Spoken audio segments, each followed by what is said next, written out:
और सिवान के इंडिया गठबंधन के उम्मीदवार अवध बिहारी चौधरी के पक्ष में लगातार महिला सेल के जिला अध्यक्ष सुनीता यादव जो हैं लगातार कैंपेनिंग कर रही हैं।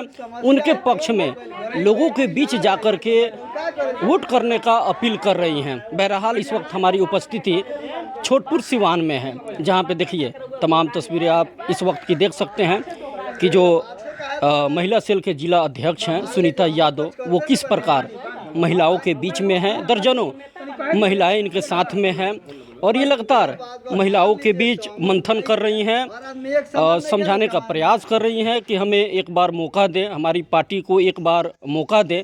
क्या कुछ विजन है, पास में हम चलेंगे सुनीता यादव के और बात करने का प्रयास करेंगे कि ये जो लगातार आप मैडम जा रही हैं, लोगों के बीच जा रही हैं, क्या लग रहा है, कितना असर डालेगा ये? जी, बहुत अच्छा असर डालेगा, डाल रहा भी है। थोड़ा सा गांव नगर में माँ बहनों को समझाना टफ हो रहा है, लेकिन समझ रही हैं। जब बारीकी से समझाया जा रहा है डोर टू डोर जाके, तो सभी बातों से सहमत हो रही हैं और समझ भी रही हैं। कितना आसान है, चूँकि सिवान देखा जा रहा है कि हॉट सीट अब बनता हुआ दिखाई दे रहा है। लगातार जो आपके विपक्षी लोग हैं वो भी लगातार दावे कर रहे हैं कि इस बार हम लोग बहुत आगे हैं। देखिए, ये लोकतंत्र है, हर लोग को चुनाव लड़ने का अधिकार है और विपक्ष का होना भी ज़रूरी है। अपनी ताकत का पता चलता है, तो उससे हम लोगों को कोई फ़र्क नहीं पड़ने वाला है।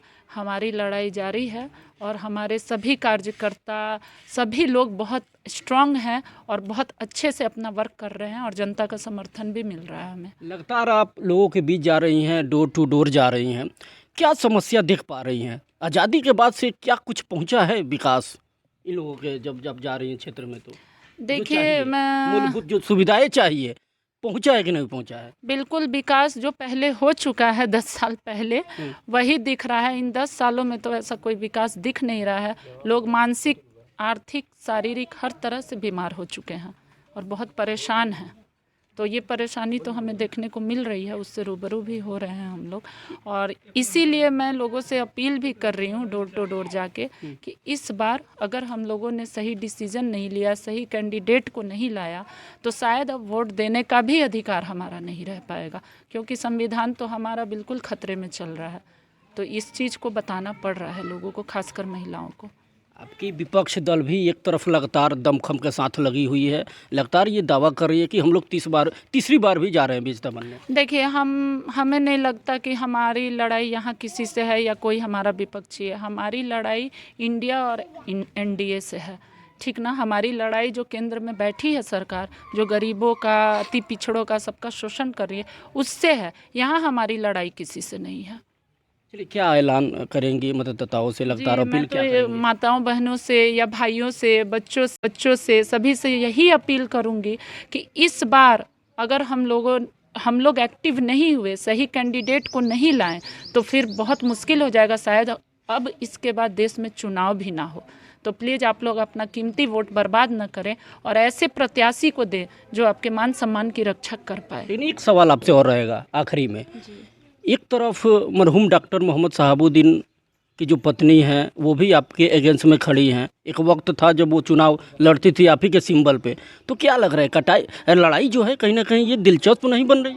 लग रहा है कि उसका असर इफेक्ट कहीं ना कहीं पड़ने वाला है? नहीं, बिल्कुल इफेक्ट नहीं पड़ेगा, क्योंकि हमारी जनता समझदार है और इस बार जनता नेता नहीं चुन रही है, इस बार वो वीर चुन रही है जो उनके मान सम्मान, उनके हक की लड़ाई लड़ेगा। और ये सारे गुण हमारे अवध बिहारी चाचा जी में है और जनता ये बात समझ चुकी है।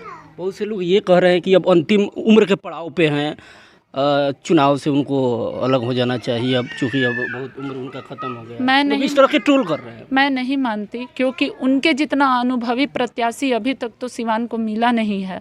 इस लोकसभा चुनाव के अभी तक जितने भी प्रत्याशी रहे हैं सिवान के लिए, इनसे अनुभवी कोई है नहीं। और सबसे बड़ी बात, ये हमारे पिता तुल्य हैं, गार्जियन हैं। तो क्या हमारे गार्जियन बूढ़े हो जाएंगे तो उनका राय मशवरा वो सब बूढ़ा हो जाता है? ऐसा मैं नहीं मानती। वो तो और दमखम के साथ लड़ रहे हैं, आप देख रहे हैं वो कितने एक्टिव हैं। तो क्या जनता दिल्ली भेजने वाली है, क्या लग रहा है? जी बिल्कुल भेजेगी जनता दिल्ली। चलिए, ये अब आने वाला वक्त तय करेगा कि आगामी 4 जून को सिवान की जो जनता है किसे अब एमपी का, संसद का ताज पहनाएगी, ये आने वाला वक्त बताएगा। बहरहाल खबरों से आप बने रहें। ये खबर अगर आप फेसबुक पे देख रहे हैं तो पेज को ज़्यादा से ज़्यादा फॉलो कर लें, और यूट्यूब पे देख रहे हैं तो चैनल को सब्सक्राइब कर लें, ताकि लोकसभा चुनाव की हर एक अपडेट खबर हम आप तक पहुंचा सकें।